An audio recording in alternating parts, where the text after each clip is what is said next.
First, I'm going to reintroduce the panel. At my far left, we have DA Ishmael Ozane. Next to him, we have Captain Tisher. He's the jail captain. Then we have Judge Sarah O'Brien, Chief Ray from the Madison Police Department, and Clerk of Courts Carlo Esquita. I'm sorry. I say it differently every time, don't I, Carlo? I'm working on it.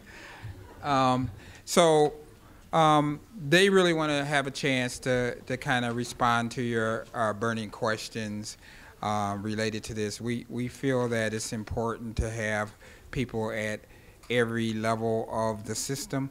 We did have someone from the Department of Corrections, but they could not make it. So unfortunately, if you have questions there, we'll make sure that we get those questions at least to them. And we're going to ask Mark to kind of not only facilitate the questions, but he might have a few of his own he may want to ask as well. And I do want to say also, we want to thank Mark for not only being willing to come for this conference, but he's also going to stay tomorrow, work a little closer with some of the members of our Criminal Justice Council, and really, so they can really ask more in-depth questions on what's worked in other parts of the country. So are you ready? I am sure ready, yeah. Okay, thanks. Well, I have to say, Isidore's a very clever guy. You know, he asked me some time ago, well, could you come and give a talk to this conference? And I said, well, sure, that sounds like a great thing. And then a little while later, oh, and by the way, can you moderate the panel in the afternoon? Well, sure, I can do that. Oh, and by the way, can you stay the next day and talk to the Criminal Justice Council? So I may be here all week before he gets done, but we'll see. Okay, so here's what we're going to do. A number of people have submitted questions in writing here, and I'm going to go through these. I think what we'll do is we'll alternate. We'll take one of the written questions, and we'll take a question from the audience, and just to mix that up a little bit. Some of the questions, if you'd like, feel free to direct it to a particular person on the panel or else in general. And to the panel members, you know, as many of you have something to say about it, please feel welcome to do so, but don't feel obligated to say something just for the sake of doing it. So we'll keep things moving along as best we can, too. So let me start off with one of the questions we got from the cards came in, and it sort of follows up on some of the discussion we had this morning, and very basically, how can we change the community's perception of what a criminal looks like? How do we change that perception, which gets into issues of how do we respond, how do we label people, and the like, and what are people's prospects one way or another? So who'd like to begin with that? How do we change those perceptions? Maybe I should come up here.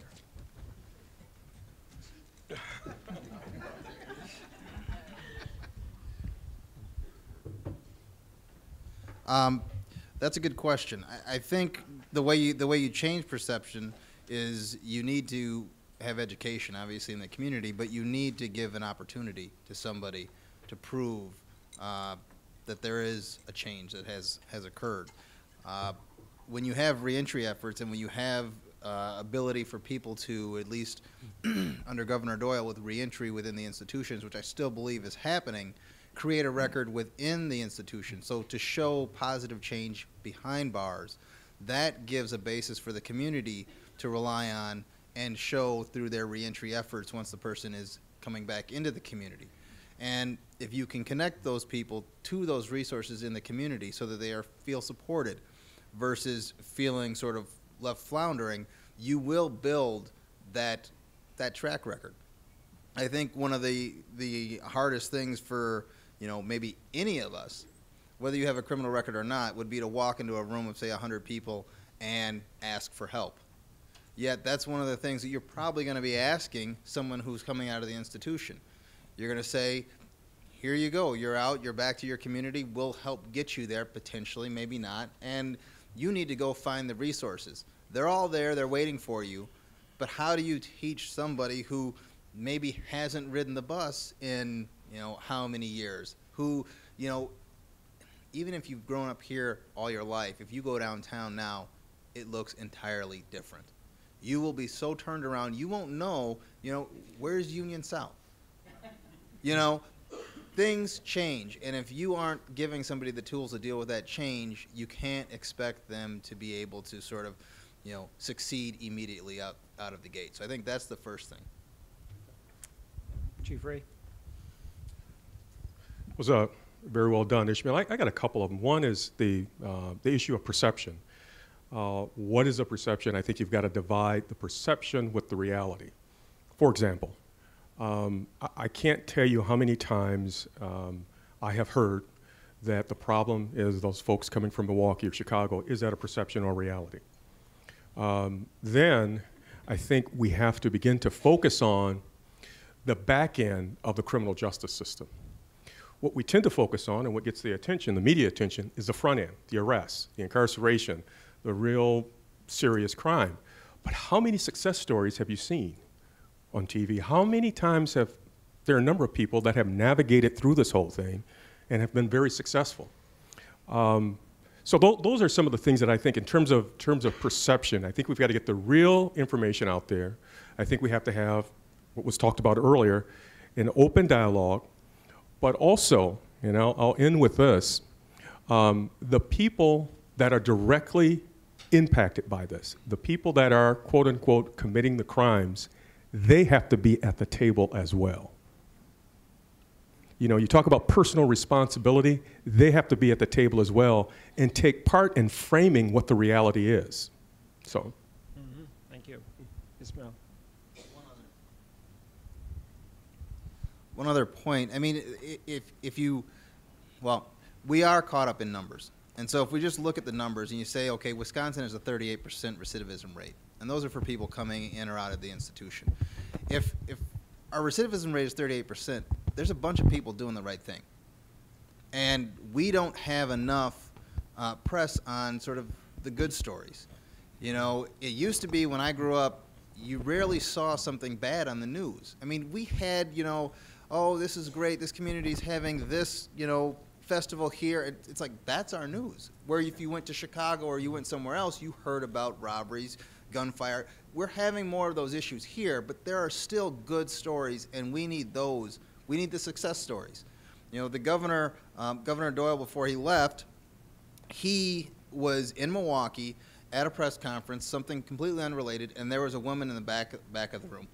And he could tell she was there, and she stayed around after everything was sort of clearing out, and she finally came up to him, and she said to him, I just wanted to introduce myself. I wanted to say thank you. She said, I'm one of those people who was released early from the institution because of Act 28. And she said, I met with the Secretary Ramish, and he told me that people would be watching me. He told me that my success would help others, and she said, I just wanted to tell you that I'm doing good. I've got a job, I'm a success story, I'm going to be okay. Now, it took a while for everyone to try and figure out, well, who was that person? Because obviously we didn't release enough people, so it was like a needle in a haystack, but it took a while, and we need more of those success stories so the community can say it's working. And you can give these people another chance because they will succeed. Yeah, and I wanted to just comment as the director of the Office of Equal Opportunity. I look at the county's workforce, and I think there is a responsibility for the community and the employers to give people a second chance too. I know one of the programs at Dane County called Alternative Selection, we really created that program to give people who might have employment barriers, maybe they have some court commitments, maybe they are getting some resources through W-2 programs, but people do make mistakes. But if we're going to be a society that talks about rehabilitation, then we have to give those individuals a chance to get gainful employment with benefits so they can be responsible to their families and earn a living. And I think that's a challenge. I suspect that private sector probably gives people more opportunities than maybe government does, but I really think the challenge to some of our governmental agencies is create mechanisms where people can have a second chance at, working and rehabilitating their life, and we need to do more of that. If I could sort of push the panelists a little bit on this, if we talk about employment opportunities, people coming out of prison and the like, there's a lot of people who would say, and you've all heard this, we have a terrible economy right now. Unemployment is officially 9%. We've got all these people who've worked hard and played by the rules. They can't get a job. Why should we go out of our way to give a job to somebody who's violated society's rules, shown, no interest in the broader community, and now we want to give that person, let that person get to the head of the line above these other people who've worked very hard? Why should we give them a break? What's in it for me to do that sort of thing? Yes, ma'am. Well, if it's just a dollars and cents thing, I mean, you think about what does it cost to put somebody in the institution? It costs $30,000, and that's if they're healthy, and that was probably 2 years ago. That money, if that person is no longer taking that $30,000 and they're actually making a wage and actually paying taxes, now you have potentially, if you can save enough, money to put the rest of us back to work. Money to make sure that there are training and programs that may be free for those who lose their job, who don't have convictions. Either way, there's going to be plenty of money in the system to actually make changes for the rest of us. It's purely a dollars and cents thing. If it costs $120 for an ID for someone in the institution, well, if the ID is going to be the difference between them getting a job and them coming back into the institution, how many IDs can you get for $30,000? Okay, thanks. Excellent distinction, and that is why I used to do this exercise, and I may have even mentioned this before, where you would have someone committing a robbery, and they have a mask on, and they have a hoodie and jeans. Get the call, you respond. As the squad is responding up, the squad sees two people running up the street. There's no mask on, but there's a stocking cap. But they both have on a hoodie and a pair of jeans. One is white, one is black. Who do you stop? You've got to stop one, you got to stop the other. The reality is that probably most people would opt to stop the African American because of what you're talking about, and that is what do we perceive a criminal to look like? And that's why it's so critical that we deal with issues and training related to cultural competence, which they'll talk about later on, and it is imperative that we talk about implicit bias, those things, those stereotypes that we're running constantly in our minds, what we've grown up to see, what is reinforced, who's walking in the door from a law enforcement agency, who I have to put myself in check from time to time again, what I'm seeing when I'm sitting at my computer and all of a sudden the suspects for the burglaries on the west side all pop up and they're African American. How do I deal with that when I'm dealing with the next person? So you're absolutely correct. It is something that we have to be mindful of. And earlier we were talking about discretion, and your analogy with the cup was excellent. But you have to consistently put in place what I refer to as those blindfolds. People will tell you, and you heard a lot during the campaign of the Supreme Court, that justice is blind. No, justice is not blind. Justice is blindfolded. You have to specifically do things to make sure that justice is blind. So. I think this is an important issue when you go to target law enforcement resources, because you're going to target where you perceive the crime to be. For example, if you're in Madison, where are you going to target drug enforcement activities? Will it be on Allied Drive? Will it be in Penn Park area? Or will it be on the UW campus, which probably has more drug activity than either of those other neighborhoods? There's some targets that are easy pickings. They're out on the street. They're visible. There's some targets that are much more difficult to get to. But I think when you're targeting your law enforcement activity, you have to really know where the crimes are actually being committed and not just where the low-hanging fruit is. Okay, we've got a question. Oh, sorry. I think that's very important, and I think the way you have to address that is this. If we all close our eyes and you are saying at the beginning of the system, who are you afraid of? If you're afraid of young black men, then the resources at the beginning of the system need to go into young black men. You need to ensure that young black men graduate high school, that they are admitted into college, that they graduate from college, until when you see a young black man, you assume that that is somebody who is college educated, who has an advanced degree, who is, making, 6 figures in some tall building off in some other city. You must ensure their success so that you can change the perception. That's I think the only way to do it. So you have to say, you know what, instead of putting the money at the back end, you put it at the front end and you guarantee their success. The education system cannot fail those people. That's what you have to sort of come to grips with, and it's going to cost.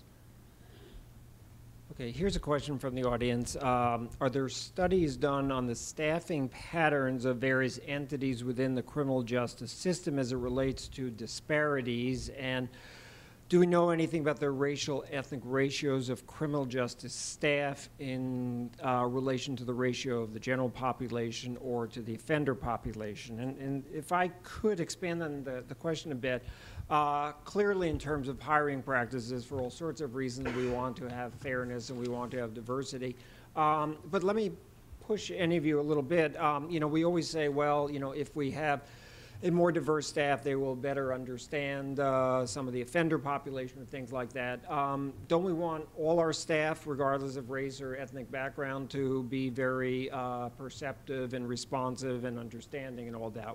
Why does it make a difference? Why should it make a difference? And isn't this a standard we should hold for everybody in employment?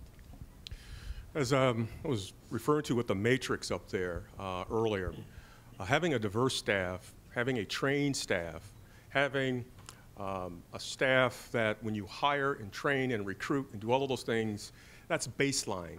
That's just setting the table.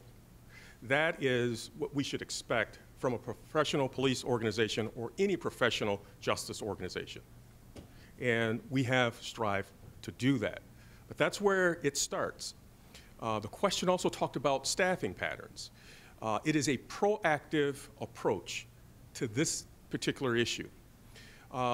If you listen to what was discussed as related to impact statements, a state passing a law on an impact statement, a law enforcement agency should be sitting down utilizing those same principles when it is talking about staffing, alignment, focus, and approach. Should be asking, what is going to be the impact of the things that we're doing? That doesn't mean that you won't focus in a particular neighborhood, but what is going to be the impact? And so that's where the staffing patterns come in. That's where the discretion comes in and where you allocate people. But your recruitment, your hiring, your diversity, and your training, that's baseline. This is an active approach to deal with this particular issue. Mr. Skata. Thanks. This is an issue for me as well. Unlike, I think, law enforcement agencies that enjoy the capability of doing external recruitments to fill their academy classes, then they have the wherewithal to cast a broad net to get the most qualified and the most diverse applicant pools possible.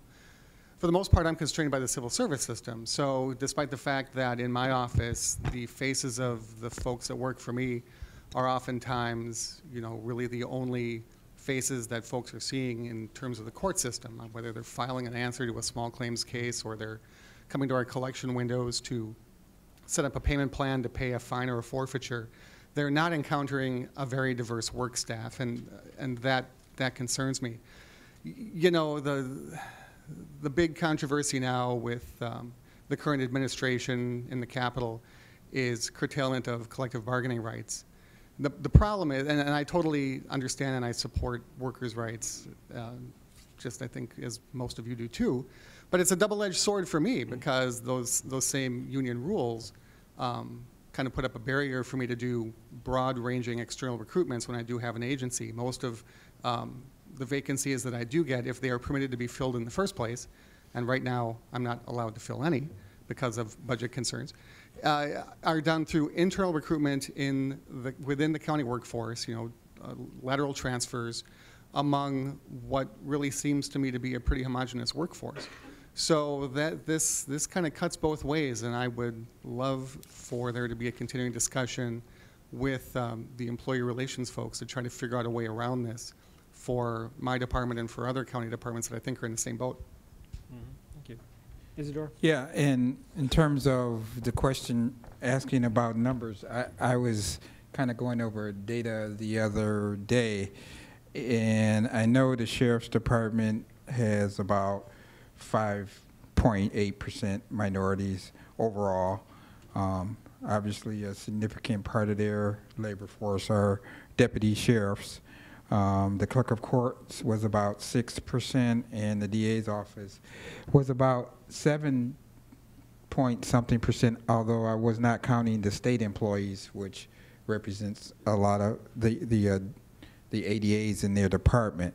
Now, how that translates to other employment sectors, the county overall is about 12.5%, but obviously we look at all of these percentages related to persons of color or based on their availability percentage. So again, all of these numbers are for the sheriff's office. Certainly the law enforcement area should be around 9 to 10% availability. So we haven't reached the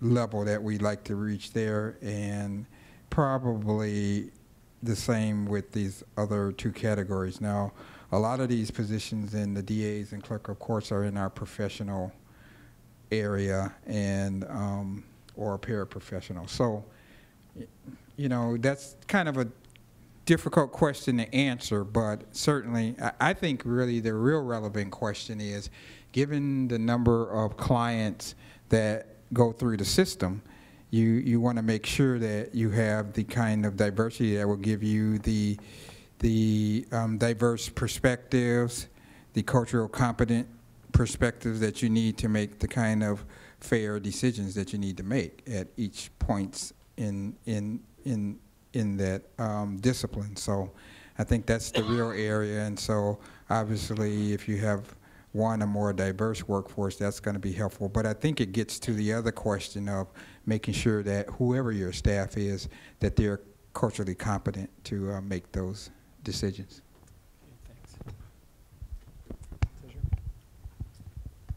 I'd say we want everyone to be culturally competent. But the other reason I think you want more diversity is you don't want to have people that are within the system to try and be able to have an out and say, well, the system is against me just because no one there looks like me. And the reality is there's a good number of people that are in the system because they did something wrong. And yes, they should be judged fairly, and there's a lot of people who can do that. Just because they're not of the same color doesn't mean that they're not going to be judged fairly. But you want two things to happen. You want them to realize that someone like them is also saying and holding them accountable. But you want other people in the community to say, you know what, that is an opportunity that I have. I have an opportunity to go in and work in the Department of Corrections. I have an opportunity to go in and work in the DA's office, or I have an opportunity to be a judge. That's what you want, and that's what you need. That's your benefit for why you have people in all walks of life that look like people in all walks of life. Now, the hard thing if you're looking at corrections, how do you get minorities to maybe say want to go live and work at Stanley or Red Granite? And some of that is because of where these places, these institutions were placed. But you know what? Maybe instead of trying to recruit out of our southeastern part of our state, maybe we have to recruit out of Minnesota. Maybe we need to say, you know what? We're going to bring someone in to these northern institutions, and yeah, we understand that they're going to go home on the weekend. We understand that they're going to want to be closer to family, but at least they won't transfer back out of the institution. They may actually stay there. So now the people who make up the workforce in the institution will also mirror some of the people that are in the institution. And that will help everybody. do I accept the plea agreement as presented or as questions about it? And is the DA's office all on the same page? I think I can tackle those two. I do generally ask if there's some easy ones that domestic violence normally is referred to deferred prosecution if it's a first offense. So if this is a young person in on a domestic violence charge and they're being expected to plead to it, I do usually ask to make sure, and usually they've had a prior record or for some other reason they're not eligible for deferred. The same thing I do with drug court cases. If this looks to me like it would be a likely candidate for drug court, I sometimes ask why it's not being offered. The fact of the matter is sometimes it was offered and turned down by the offender, knowing that drug court is in many ways more difficult than being on probation or even doing a short jail sentence. So, yeah, the judge is free to inquire whether this is a fair deal. It is very hard, though, to compare one case to the next in terms of this person's white and this person's black, and because there's so many other factors that go into disposition other than race, and hopefully race doesn't go into it. There is a lot of discretion in the DA's office. Each prosecutor is largely autonomous. Ishmael may have a different view of this than I do, but attempts in the past to try to make more uniform the outcomes in certain types of cases have failed due to the DA's being unwilling to have their discretion curtailed. They essentially don't want to be told how to handle a particular kind of case, and they don't want rigid rules about this case fits into this box. So it does matter who your prosecutor is. The outcome may change very, very much depending on who the prosecutor is. It also matters who your defense attorney is, or if you have a defense attorney. Public defenders are very experienced. They know the ins and outs of handling all kinds of cases. Some other attorneys might not really have a clue what they're doing in criminal court and may not be able to get the same good outcome a public defender could. I think some of that question goes to discretion, and I think it's a good thing. And not every case can be handled the same because not every person is the same, and there are so many different factors in every single case, even if it's the same charge. That being said, yeah, the office, we try and have a general, keeping people on the same page. And a lot of that happens when people are handling other people's cases. They can see if an offer was within the ballpark or not, or see what is the reasoning behind it. And I've been in front of many judges who, even if they're going to accept the joint agreement, will ask questions. And there's a lot of times when, yeah, there aren't questions asked, but we try and put a little bit of detail into the record just so that it's clear why we are making the offer that we're making. It is hard for people, just in general, to sit in a courtroom and watch cases go by and to be able to say, is that an appropriate sentence? Is that sentence equal to or the same as the person that came before, the person that goes after? Because there's a lot of different factors that go into it. What we would like to see is that everyone who has the opportunity to go to deferred or to go to drug court at least gets the option to. Now, that being said, there are a lot of people who do not want to take drug court or do not want to be involved in deferred because, it's a burden. It's 9 months to a year at least with somebody looking over your shoulder, someone asking you to come in, giving up your time. And some people, frankly, don't want to do that, and we can't force them to do that. And until you actually have, some of our youth understand the benefit to not having that criminal conviction, then we're not going to be able to say that we've made a difference, because they'll take a fine because they know we're not sitting in jail and they know we're not sitting in a prison.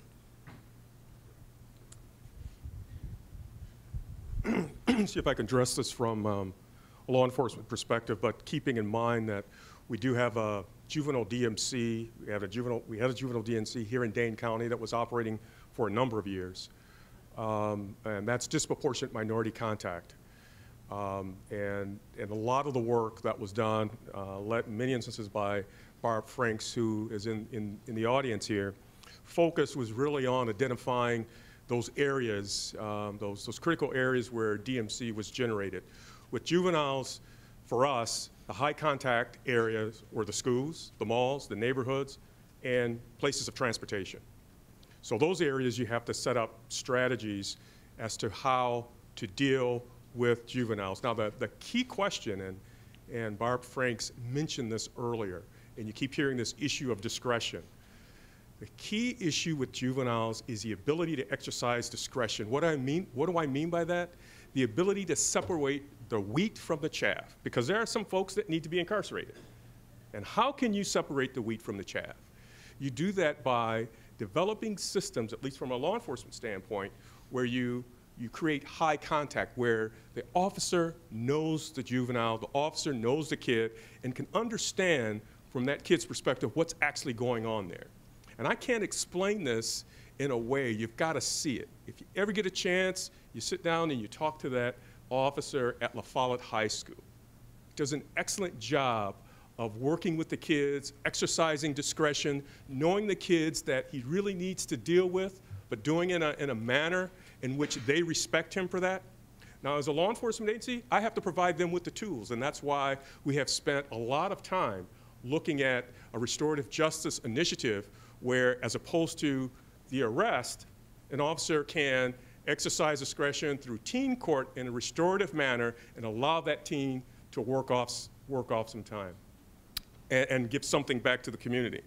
The last thing that I'll mention that's so important, and that's kind of how the question started at the beginning, is that, in order to exercise discretion, I'm going to exercise discretion the more I know. The less I know about that person, the less I'm likely to exercise discretion. So the more background information I have on a juvenile helps as well. Not only the relationship, the more background information I know helps as well. So those are some touch points that we have been talking about for some time around here. Still, the school is the area of sensitivity. We started 6 months ago a gang crime prevention unit, which emphasized on prevention. We talk about that a bit more if people are interested. Okay, good, thank you. One more, Ishmael. And sorry, I forgot to handle the portion about do you handle things at the juvenile level so that they don't wash over into the adult level. I think at the juvenile level it's too late, to tell you the truth, because I think even though you have confidentiality issues with the juvenile system, if they have a lengthy juvenile history, that's going to wash over into the adult system. And so I think our office obviously is looking at neglect in a different way and trying to focus on it and actually address children and hopefully keep them from being neglected. If we can hopefully stop that, we can stop them from becoming delinquent and then stop them from moving into the adult system. And that's not something we're going to see changing this year, next year, but in 5 years we should be able to see whether or not we've actually had a difference. Are we actually looking at children who are drug endangered and saying, we need to put services into this kid or this family now to change the direction so the kid doesn't even get into the system? That is where I think we really need to focus. Okay, thanks. Let me go one of the questions from the audience at the moment. This is from a college student who says, I took a prisons college class to Columbia Correctional Institution, and the correctional officer proudly announced there are no drug or alcohol, anger management, or other counseling programs available to the inmates. Why are Wisconsin's prison inmates treated as, quote, throwaway people? What can be done to change this from a point of pride to a fact of shame? So does anyone who formerly worked for the DOC or anybody else want to respond to the, to what extent is this accurate, or what does it tell us about what's going on? Well, I would say who's the officer that they talk to, because obviously Columbia is sort of, it may be a de facto sort of mental health institution in corrections. So there are a lot of programming in Columbia, and there's a lot of programming throughout the system. Now, there are not enough resources to have enough programming for every person in every institution. And so some institutions do focus on different areas. But I would say that, if the person is working for the Department of Corrections and truly believes that there are no AODA or no other sort of counseling, they're not working in the DOC that I worked in. I'm not saying that there is enough to handle the need, but there is counseling. I just want to add something from a local perspective too. At least here in the Dane County Jail, you know, some of the stuff that we do work with alcohol and drug, Narcotics Anonymous, Alcoholics Anonymous, that do come in at a local level. Granted, our population isn't with us as long as they are with DOC for the most part, but there is some of that, so you all know that we try to do some stuff here locally to at least connect people with those resources that may need them. Also, we have a discharge planner when someone's getting released from our jail system, that we can try to hook them up with resources in the community. So, I'll just say one thing on the way by, if that's all right. The judges are required to tour an institution every 6 years during each term, and we often do it more often. We have a prison tour day. And last year I went to Tachita, the women's prison near Fond du Lac. They had an amazing drug and alcohol program for women. It's housed in a separate building. You have to try pretty hard to get into it and qualify to get into it, and it's many months. We had a chance to talk to the women in some depth about the program. They seemed very positive about it. It wasn't until we were walking out of the building that someone commented, well, the warden was in there with us, that I realized that that might have something to do with why they were so positive about it. But it's certainly true that there are not enough resources, nearly enough resources for all inmates. In fact, once in a while I get a prison sentence recommendation that's actually longer than it might otherwise be, in order to qualify the person for treatment, because if they're in too short a time, they won't even have a chance of getting it. Just quickly, I will respond to this in my prior hat as a co-chair of the Governor's Commission. The Commission's observations on this issue, and this may have changed, but this was in 2008, 2009, was that there were resources within the facilities and prison system. The question was, were they coordinated? Too many times, and I even received letters in this regard from people that were in prison, and that was, you know, I may be at the prison where the treatment is not. And so if I need drug treatment, it may be over here at this correctional facility. If I need some other type of treatment, it may be over here. So it was an issue of coordination. The other issue that the Commission received is that, Tisher talked about that, is when someone is being released, the need to have that treatment there and available long before they're released, and not waiting to the last minute before they're receiving whatever treatment that they were going to receive. That was discussed several times in the Commission. From my police chief hat, our recruits visit the prisons. It's a requirement that they visit the prisons, because you've got to know the entire criminal justice system. And since 2004, you cannot be hired by the Madison Police Department unless you can explain to me that you have some perspective of this issue, racial disparities in the criminal justice system. That is part of the oral interview, and that is one of the questions that I have asked since 2004. Good, thank you. I'm going to go to the audience, but I want to let the panel know I'm going to come back to you in a moment. I don't want to give you a moment to think about this, but I'm going to ask each of you to reflect on this question. In terms of reducing racial disparity, from your vantage point in the system, two-part question. What would success look like 20 years from now, and what would success look like 2 years from now? So reducing racial disparity from what you do 20 years from now and 2 years from now, how would you view success? How would we measure success? Well, if I could put our panelists on the spot, as I said, we'll get back to more questions in a moment too, but this issue of how do you define success in reducing racial disparity, 20 years and 2 years? Anybody want to start off with that one? Chief Ray. Yes, I'll start off with the 2 years. 2 years that Madison, Dane County, that there's a community consensus on what we're trying to accomplish. As I look around the room, I know most of the people in the room, and I've got a sense that you're supporting the issues at hand, but there are a lot of people who don't believe that this is an issue. So there needs to be a community consensus on what the target is that we're trying to accomplish on this. That, as I mentioned before, that there needs to be a committee that's ongoing working on this, and that there is a shared discussion on what works. And Judge O'Brien talked about the best practices, so within 2 years.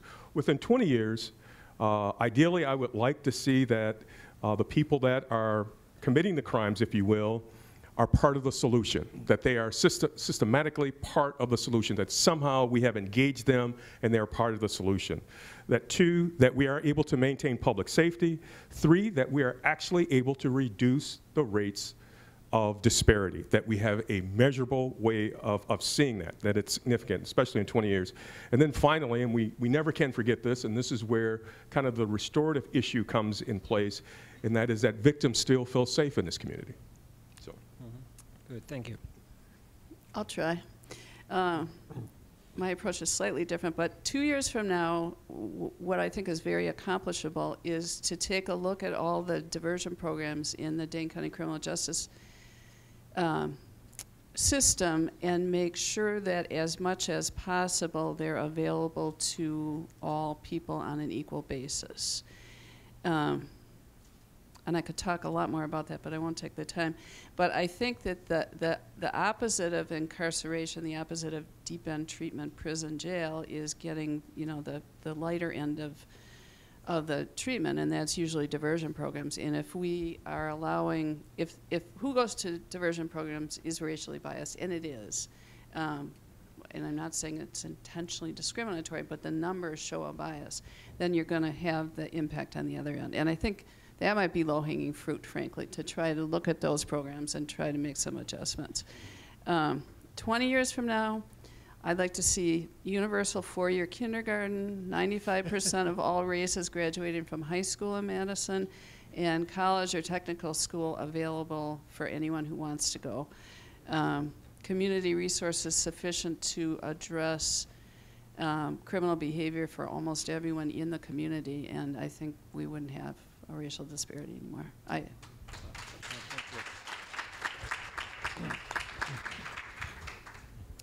Okay, 2 years from now, I'd like to see a partnership between private sector and our jail community in respect to training and giving people a second chance, giving people another opportunity to find some self-worth, to be able to earn a living, to be able to pay for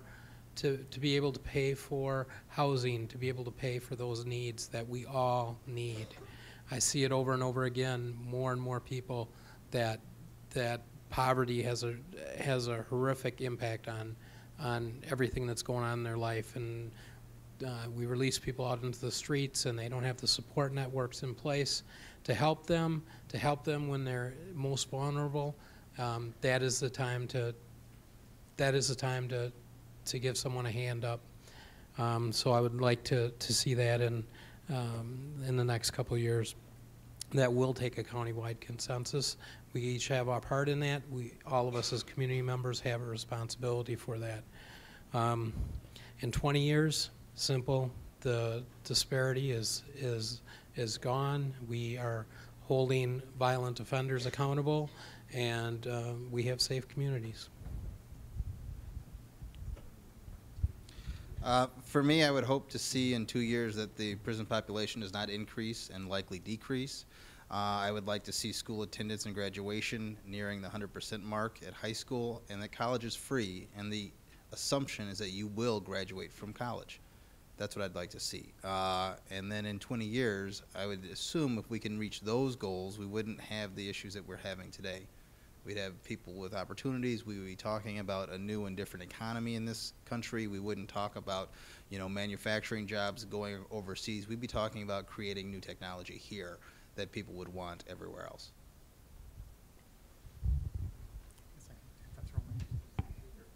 I know I can follow all that up, but I guess just very succinctly, I would hope that in 2 years, that the people who currently feel intimidated by the system, that feel victimized by the system, that feel targeted by the system, will honestly say to themselves that they trust that the individuals who have the power to change the system are doing everything in their power to do so, and that in 20 years, the preponderance of people in the community, regardless of their station or status, would say that they trust the system.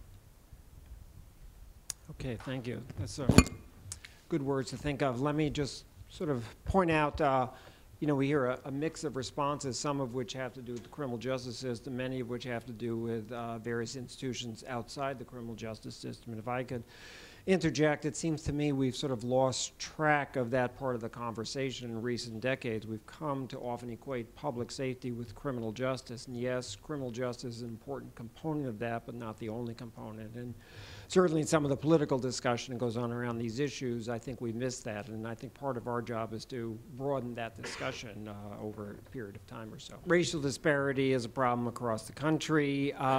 You know, if you look even internationally, this is also not unique to the United States. You know, if you look at black populations in particular in England, minority populations in Australia, New Zealand, things like that, the ratio of disparity is not unlike what you see in much of the U.S. So, you know, in many ways that shouldn't be a surprise, right? You know, racism is not confined to national boundaries or so. So, yes, we know it's a problem all across the country and elsewhere too.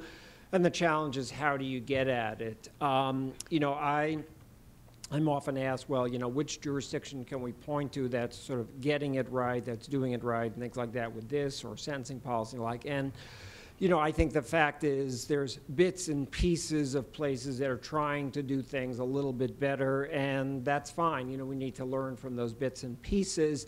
It would be nice to say that one day we'll have, you know, a jurisdiction, a city, a county, a state that we can, you know, support and say this is the way to do it. We're a long ways from that yet, so I think we're still in the learning process. I was just suggesting over lunchtime, you know, I know you haven't exactly solved all these problems here, but, you know, you're actually much further along in discussing it and thinking about it in a lot of jurisdictions, and we need to write that up. We need to examine the process, and we need to see where you're going to be 5 years from now, all those kinds of things, just to learn from our success and learn from our failure alike, I think. Thanks, Mark. We want to start concluding. We did want to share a little bit about some of the things that we've been doing in Dane County.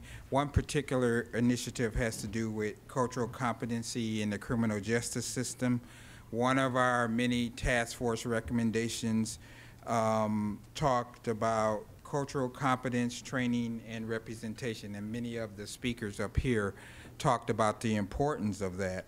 That initiative talked about encouraging the criminal justice partners to provide annual high-quality training to prevent racial bias in policing and in other areas of the criminal justice system. It also talked about training in cross-cultural conflict resolution and coming up with strategies to bring those kinds of training back to Dane County and share with other agencies in Dane County. On March 16th and 17th, we did sponsor a training that was funded by the American Bar Association called Building Trust, Improving Cross-Cultural Communications in the Criminal Justice System. We were fortunate that they provided Catherine Bean, who is actually the model curriculum creator, to do the training. She went through over 2 days, 3 units of the curriculum, covered topics like culture, cultural competency, social cognition, and implicit bias. It was a very good and interesting training. We were fortunate to be able to have several members of our criminal justice community attend. We had members from law enforcement, the Madison Police Department and Dane County Sheriff's Office, the Dane County Courts. We had Judge Faust and Court Commissioner Maurer attend. Clerk of Courts was there, someone from the DA's office, the Public Defender's office, the Department of Corrections, Human Services, some of my staff, and the Madison Department of Civil Rights, as well as some of the implementation team members. So we were really felt fortunate. We applied for a grant that we didn't get, but fortunately they gave us some training opportunities that we felt was worth taking advantage of. So the expectation is that these managers will utilize the training curriculum. It's designed so that they can implement some of this cultural competency training in their agencies.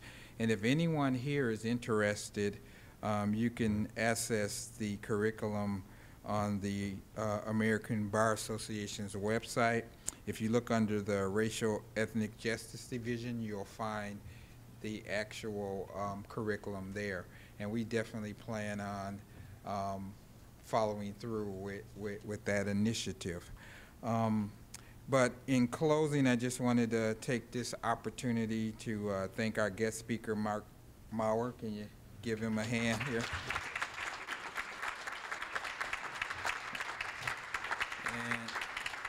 And we're very excited to try to lure him away from the East Coast, come here, and really kind of use his expertise, which we're going to continue to do tomorrow as well. Certainly he was passionate and insightful, and we really appreciate his willingness to come and engage with us. I also want to thank some of our guest presenters that presented earlier, Celia Jackson, as well as Chief Ray, and members of the Dane County Criminal Justice Council. I'm glad that Chief Ray mentioned that in his presentation, because that's an entity that we really want to utilize to help start driving some of these issues in Dane County. So they are having a public meeting tomorrow. Let's see, Colleen, is it at 11:30? At 11:30. On the 3rd floor of the City County Building. So you're available to come. You'll be able to make public comments early, but the whole idea is to get them to moving on this issue in Dane County. I also need to thank the Equal Opportunity Commission for their vision. You know, one of the things that commission decided was that if we were going to do anything related to affected communities here in Dane County, we needed to put this issue on the agenda. So I really appreciate the vision that the Dane County Equal Opportunity Commission had for that. Of course, the county executive and the county board and board chair for really supporting going down this path. And then, of course, the task force for their excellent work. I mean, it was a year of fun, right? But they really everybody was willing to engage and really come up with some recommendations that I think we can move forward with. And, of course, the implementation team that's keeping us on task. I also wanted to thank my staff, Colleen Clark. I think you guys should give her a hand.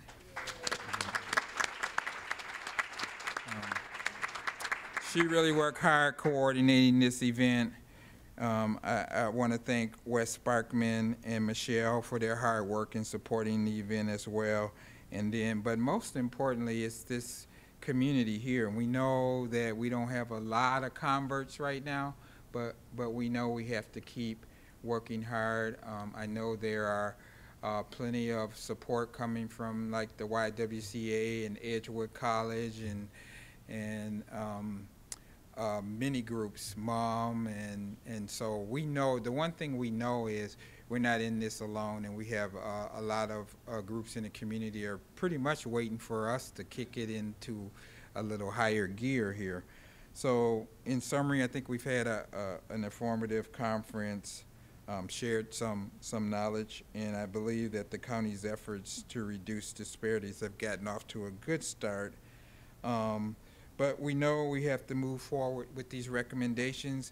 I can say some things now that we kind of prioritize having 10 recommendations that required funding and 10 that maybe didn't. And, you know, in my office, you always have to keep score somewhere. So, but we were fortunate this year to secure funding for the driver's license recovery program for the YWCA, and we thought that was important to support. The county executive put that in her budget. Even Judge O'Brien worked hard with getting support for establishing the Ames system for inmate screening, so that's another success story. We have on the website again trying to hire a contractor to help with the grant writing, so Colleen can get a little assistance as well. And we know from our budget scenario that we have to try to leverage some of those resources. So if you know anyone who's really skilled at this, interested, please respond to the RFP. We fortunately received a grant recently to establish a community education program. We're really excited about that, and we're going to need the community support to help us really help people learn how to take personal responsibility and navigate the system so that they can hopefully stay out of the system. So I know I'm going to be calling on a lot of you out there for support with that program. And then, as Celia always points out, we have to call for action from our leaders in our community, and she's kind of been continuing that, and we feel real fortunate that our new county exec is already quite familiar with this issue and will take some leadership on it. And even recently, we received another grant, which I think is important to help people who are leaving the jail, primarily persons of color, get mental health services, because we know people leave the jail and then they're kind of left out here in the community without some of the supports they need. So we know we're just hitting the fringes of this issue, but we're going to keep moving towards our priority recommendations. And I think the most important is we have to keep raising awareness, raising the standard level of treatment in Dane County, raising understanding with the other community in terms of education and our stakeholders in training. As Celia, I'll just end. Celia always talks about the conversation. We got to keep that conversation going, even when it gets kind of difficult. And it does get difficult, but we got to always be willing to re-engage that conversation if we're going to hopefully get something done. So I thank you all for coming, and I know I'll see you on part of this process in the future. Thanks.